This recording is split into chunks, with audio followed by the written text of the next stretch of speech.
susahnya pompa hidran. Kayaknya susah itu. Nah, ternyata berhasil, teman-teman.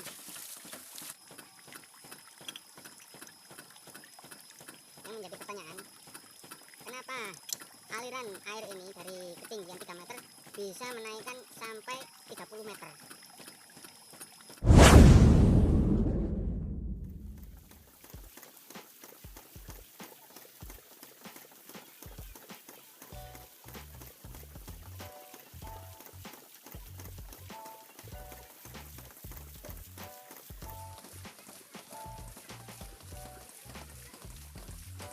Bismillahirrahmanirrahim. Assalamualaikum warahmatullahi wabarakatuh. Berjumpa kembali bersama kami dari tim Cak Ulut Malang. Untuk kali ini kami tidak memancing karena ada pekerjaan yang harus diselesaikan. Pekerjaan apakah itu? Nah, nantikan keseruannya. Apakah itu yang dikerjakan? Nah, untuk kali ini saya sendiri dan ditemani oleh salah satu kru lain, entah itu punya channel atau enggak. Nah, ini teman kami.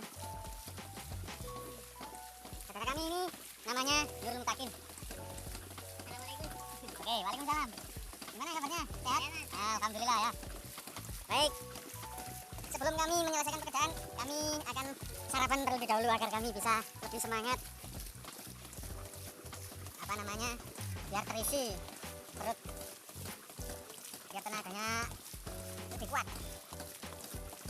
Nah, ini namanya pompa hidran atau bahasa kami dalam bahasa Jawa, bahasa Malang, dongki namanya ya. Dongki. Nah, pompa hidran yang sebelah tengah ini yang berada posisi tengah ini milik orang lain. Nah, jumlah pompa hidran bertempatan di sini itu jumlahnya ada 3. Nah, ini pompa hidrannya. Apa kok pompa hidran itu? Nanti kan kami akan menyervis dongki kami. Nah, ini apa? Pompa hidran ini dibuat mulai tahun 91 sekitar usia saya sendiri masih beranjak kurang lebih 6 tahun. Oh iya, 6 tahunan. 91. Nah, untuk yang posisinya yang ada di tengah ini, nah coba kita perhatikan, ini bersamaan yang pompa hidran yang sebelah selatan itu milik kami, dan yang ini milik orang lain. Baik, kita lanjut. Nah, sebelum kami beraksi, nah kami akan mengecek dari tandon di atas untuk proses perairan. Ini namanya pompa hidran untuk mengambil air dari bawah menuju ke atas dari sumber mata air. Ketinggiannya kurang lebih 3 meter sampai 4 meter, nanti akan dinaikkan sampai ukuran ketinggian 30 meter. Nah, itu proses pompa hidran atau dongki itu dari warga yang habis mandi tuh. Nah, oke, kita lanjut ke atas.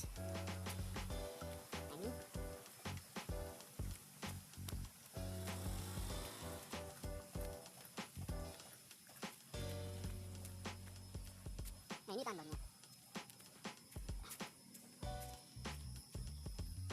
Nah, ini untuk menampung, tandonnya ini untuk menampung air dari bawah biar terkumpul lebih banyak, nanti akan ditarik ke bawah lagi menuju perkampungan. Nah, ini airnya ini menuju desa Sukolilo.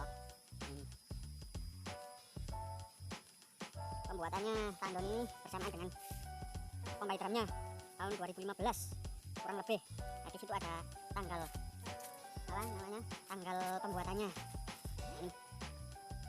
Ini kurang lebih tingginya 30 meter. Tujuannya untuk lebih tinggi nanti ketika proses aliran air itu lebih kencang.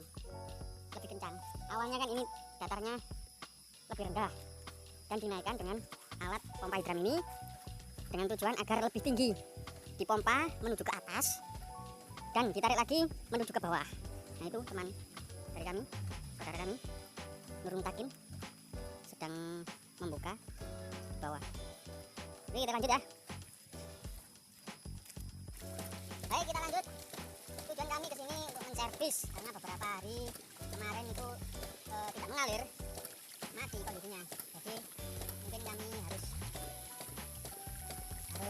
membuka apa yang terjadi di dalamnya, apakah ada kerusakan atau hal yang mengganjal, kita coba kita buka. Kita lanjut ya. Nah ini proses pembukanya. Ini pompa di drum ini ukurannya 4 pin atau 4 inci. Ini prosesnya, bentuknya seperti ini. Nah, coba lebih dekat tuh, bentuknya lebih dekat, dekat sulit ini. Nah, bentuknya seperti ini.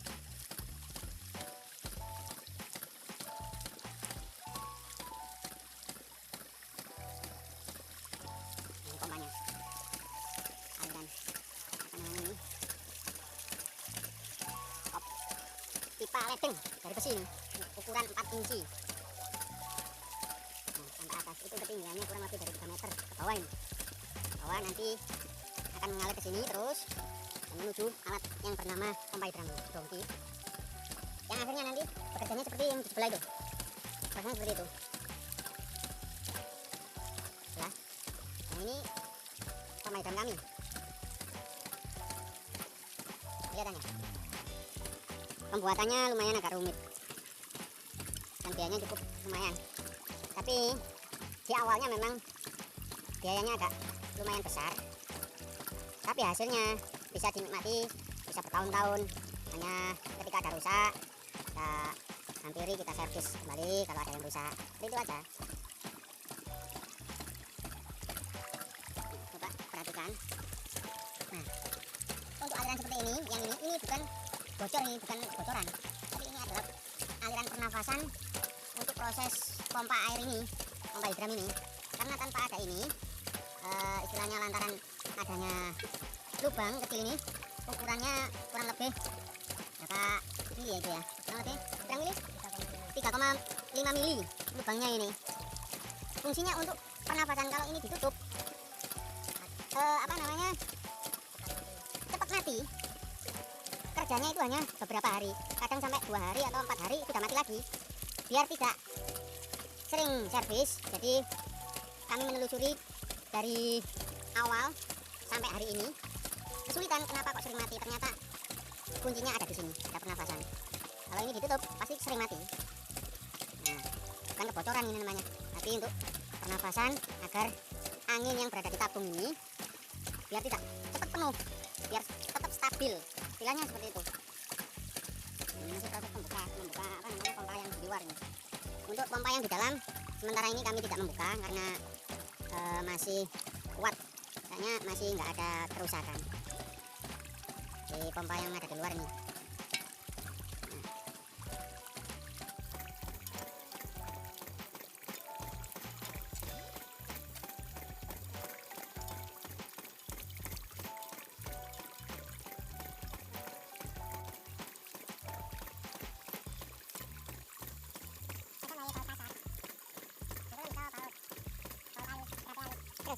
Nah, untuk proses pembuka apa namanya, membuka baut sudah selesai, tinggal kita angkat.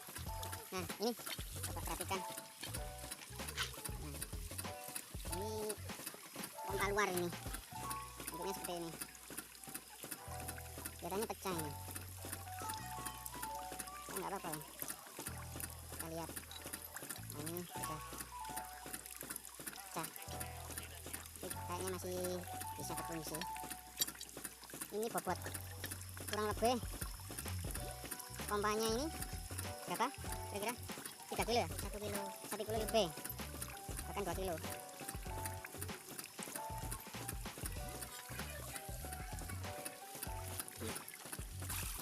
Goyang-goyang.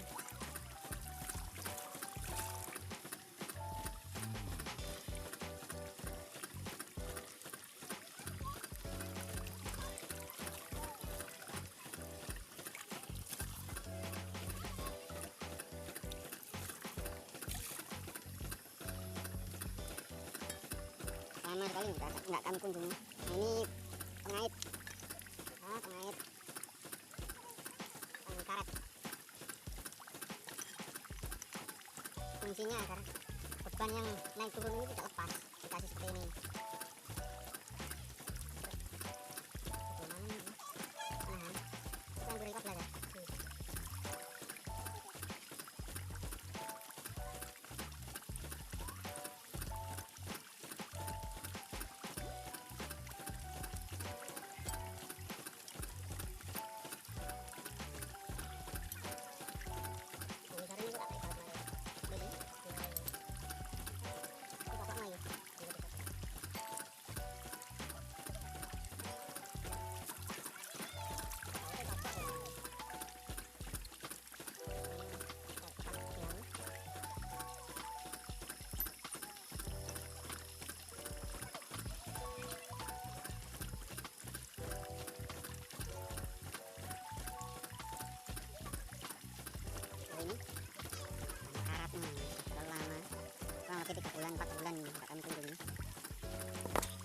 mancing.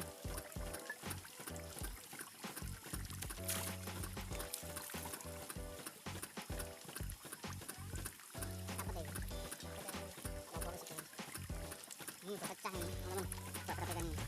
Akhirnya mengganti tapi kami nggak punya persediaan.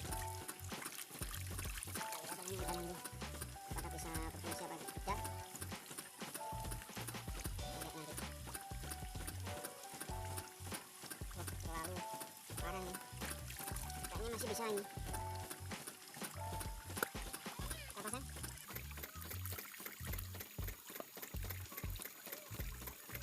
Untuk lebih detail lagi, nanti kami akan masih goyang lebih banyak tentang pompa hidran ini. Sementara kami hanya membukanya, mencoba membuka. Lihat caranya fatal atau tidak. Nyari tak tahu fatal begitu.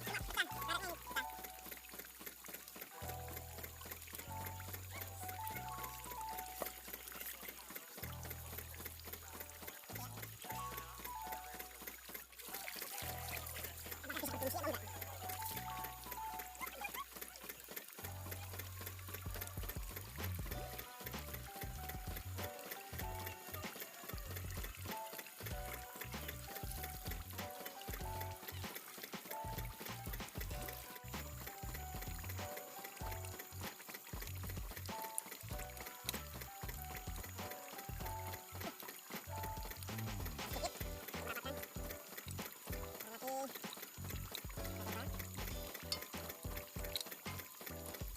Tinggal 1, 2,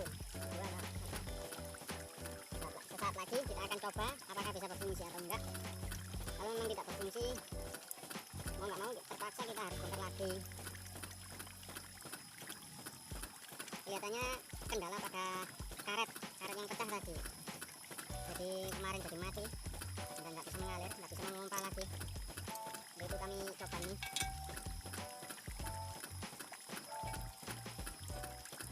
Sesaat lagi selesai.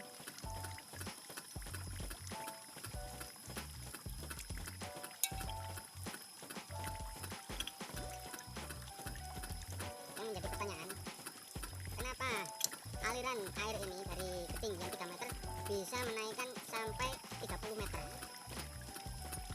Nah, proses pompa hidran itu memang agak rumit. Jadi jawabannya seperti ini. Ini ya, untuk memompa, jadi kita perlu adanya tabung seperti ini. Gunanya angin yang tertampung dalam tabung untuk mendorong agar ketika ini pompa bergerak, digerakkan ditekan ke bawah, nanti tekanan air yang mengalir ke bawah ini kurang lebih yang tadi 3 meter. Jadi berbenturan antara memompa dan air yang berjalan ke bawah, dan ada tekanan angin yang berada di tabung. Jadi berbenturan, akibatnya akan mengeluarkan air dari bawah tabung ini. Nah ini coba perhatikan. Ini ketika ini nggak dikasih aliran, jadi hanya berbenturan, jadi berhenti. Karena ini sudah diberi lubang aliran untuk menuju saluran tandon yang di atas tadi. Jadi benturan tadi jadi kuat antara angin, pompa, dan aliran yang mengalir dari ketinggian 3 meter tadi. Berbenturan 3 ini, berbenturan akhirnya mau nggak mau air tadi keluar dari lubang yang sudah dikasih ini. Prosesnya seperti itu. Nah, coba nanti kita akan buktikan apakah bisa bekerja apa enggak. Ini kayaknya masih belum selesai nih. Tinggal sedikit ujungnya tinggal ujungnya ini, tinggal udah. Tinggal alirannya masih belum dibuka. Nanti kena air ini nanti kameranya. Jauhkan.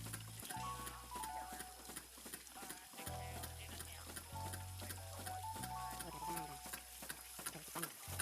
Terus lihat. Jelas. Ini sudah terlihat ini. Jelas. Posisinya. Kita tunggu sebentar ya. Sampai gelembung-gelembungnya keluar. Kalau masih ada gelembungnya nggak akan bekerja itu. Nah,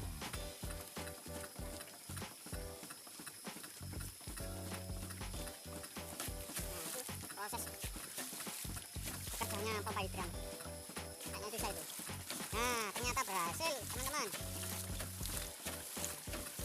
Inilah inilah pompa hidran kami yang beberapa hari ini tidak bisa hidup, tidak bisa mengalir karena kemungkinan ada yang nyangkut kali, jadi nggak bisa mengalir. Airnya agak keruh tuh. Itulah proses kerjanya pompa hidran. Ini kalau tabungnya tidak ada, ya nggak akan bisa berjalan. Dan pompa yang di depan itu yang terlihat naik turun, kalau tidak ada ya nggak akan bisa berjalan. Begitu juga aliran yang berada di depan tabung, pipa putih itu, ketika itu ditutup nggak akan bisa berjalan. Sekian akan mati. Jadi antara satu dengan yang lain itu saling bekerja. Harus ada unsur kekompakan. Begitu juga manusia, kalau nggak rukun ya jadi berpecah belah, yang akhirnya menjadi pertikaian. Seperti itu teman-teman.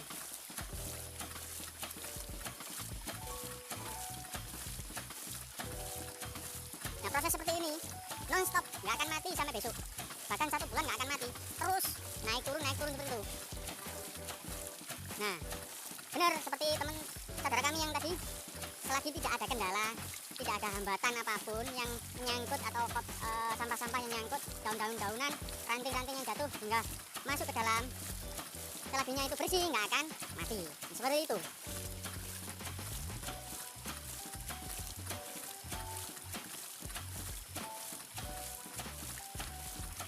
Kami coba kameranya lebih dekat lagi ya. Coba.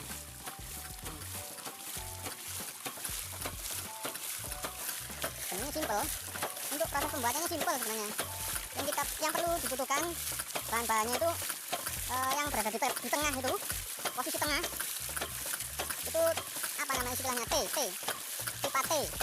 Dan disambung dengan elbow yang bentuknya seperti L tuh. Nah, coba perhatikan ya. Nah, tunjukin yang elbownya itu yang mana. Nah, ini yang T. Coba ditutup sama kaleng biar nggak terkena air.